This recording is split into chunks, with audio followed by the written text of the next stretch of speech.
ကျွန်တော်မိတ်ဆွေများအားလုံးပဲမင်္ဂလာပါ4ရက်3လ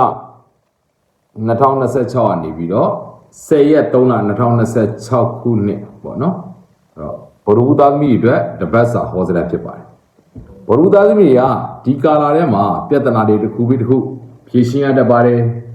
မိလျှက်စစ်ထိကြိုက်မှုအန္တရာယ်လည်းသတိထားပါတယ်နော်သတိထားသင့်ပါတယ်ခရီးကန်တွေကတော့အထူးကောင်းနေတတ်ပါတယ်ရဝေးပြပခရီးတွေအကျိုးထုမဲ့အချိန်လေးလည်းဖြစ်ပါတယ်နောက်ရဝေးကအဆက်အသွယ်တွေအကူအညီကောင်းတွေလည်းရတတ်ပါတယ်ထွက်နေတဲ့ငွေတွေပစ္စည်းတွေပြန်ဝင်တာတွေ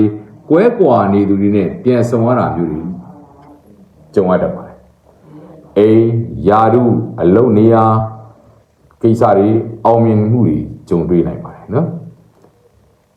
အတိအနံတစ်တန်တော့ရေထွက်ကုန်အိမ်ဆောက်ပစ္စည်းခရီးသွားလုပ်ငန်းတွေကတော့အကျိုးပေးတဲ့အချိန်ကာလလေးပဲဖြစ်ပါတယ်ခင်ဗျာ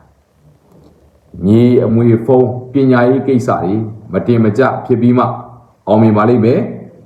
အထက်ထိဖက်နဲ့စာရုပ်စာတမ်းကိစ္စတွေကတော့ဒီအချိန်မှာမလုပ်သင့်သေးပါဘူးမလုပ်ပါနဲ့ဦးလို့ပဲပြောပြရစီနော်ငွေအဝင်ထွက်တွေအရန်ကျန်းနေမယ်ကာလလေးလည်းဖြစ်တယ်ဗျအိမ်တော်ရှင်များအတွက်ကတော့စိတ်ချမ်းသာမှုရရှိရပြီးတော့ချစ်သူရည်စားတွေကတော့လမ်းခွဲရလောက်အောင်ပြဿနာဖြစ်တတ်တဲ့ကာလလေးလည်းဖြစ်ပါတယ်။ကျမ်းမာရေးကတော့အញ្ញံဘက်ကိုများနေတတ်ပါတယ်ခင်ဗျာ။အဲ့တော့ဇာတာရှင်ဗုဒ္ဓဘုသားသမီးတွေအတွက်ဒီအញ្ញံခိုက်တွေပြပြောင်းပြီးကောင်းကျိုးချမ်းသာတွေပုံပုံရရှိလာစေဖို့ရေနဲ့ပတ်သက်တဲ့ကုသိုလ်မရေတန့်လှူတာတို့နော်လမ်းသွားနေတဲ့တကြီးရိုးတွေတွေ့လို့ရေဝယ်တိုက်တာတို့စသဖြင့်ပေါ့နော်အဲ့တော့ရေနဲ့ပတ်သက်တဲ့ကုသိုလ်လုပ်ပြီးတော့လှူဒန်းပြီးတော့ပေါ့နော်လိုရာစုတွေတောင်းလိုက်ပါတောင်းတဲ့အခါမှာလည်းအញ្ញံခိုက်တွေပြပြောင်းပြီးကောင်းကျိုးချမ်းသာတွေ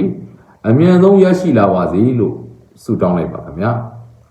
အောင်စီပိုင်စီနိုင်စီပါခင်ဗျာ